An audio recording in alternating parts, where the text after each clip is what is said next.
Misogyny, Gangrape Outrage, HomeWrecker Slurs Trinamool facing Feuds, failures Faltering image in a year.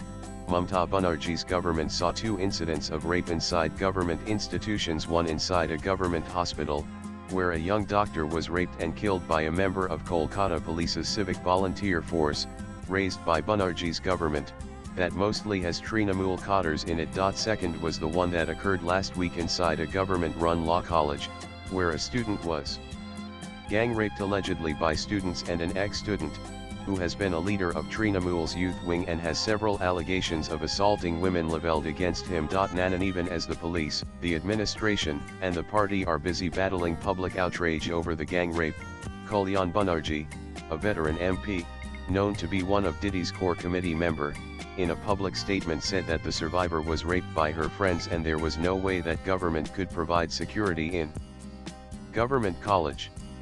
Trinamool Congress was quick in reacting to his statement by distancing from his words. However, Mahua Moitra, another MP, called out his statements as an instance of misogyny. Banerjee likely lost his cool once again, given his and Moitra's acrimonious history of such expletive-laced run-ins. Addressing the media, Banerjee launched a fierce personal attack, calling Moitra a homewrecker, and accusing her of breaking marriages of 40 years using her charm and past comments about her choice of marrying a 65-year-old. The statements were tone-deaf. Meanwhile, for context, this is not the first time that this happened. In April, visuals of these same MPs creating ruckus inside Election Commission flooded the social media. What began as a disagreement over Moitra's exclusion from a memorandum to the Election Commission turned into a spectacle of personal attacks, with Banerjee accusing her of anti-woman behavior and even referencing her personal life in shockingly misogynistic terms. Moitra, who is known for her fierce public presence, fired back with a sharp indictment of entrenched patriarchy, exposing deep rot within the party's internal culture. But that was not an isolated flashpoint. The cracks in TMC's edifice are widening as WhatsApp messages were leaked to the media by insiders, while MPs taking potshots at each other, and senior leaders descending into name-calling. However, the most interesting, rather troubling aspect was not the spat, but the strange silence by the leader Mamata Banerjee.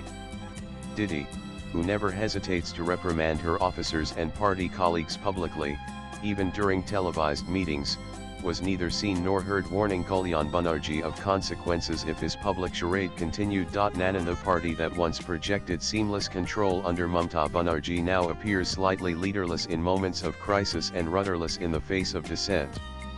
Even veteran members have publicly expressed dismay, revealing how little effort is being made to contain the implosion. At the same time, Mamata Banerjee's carefully cultivated image as a champion of women's rights is also taking a beating. West Bengal has seen a disturbing rise in crimes against women, from gang rapes in the heart of Kolkata to systematic abuses in rural pockets like Sandeshkhali.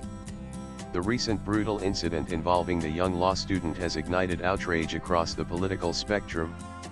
The government's quick police action does not seem to be enough to counter the growing perception of lawlessness and apathy. Swipe left for next video. Meanwhile, some TMC leaders have responded with victim-blaming rhetoric.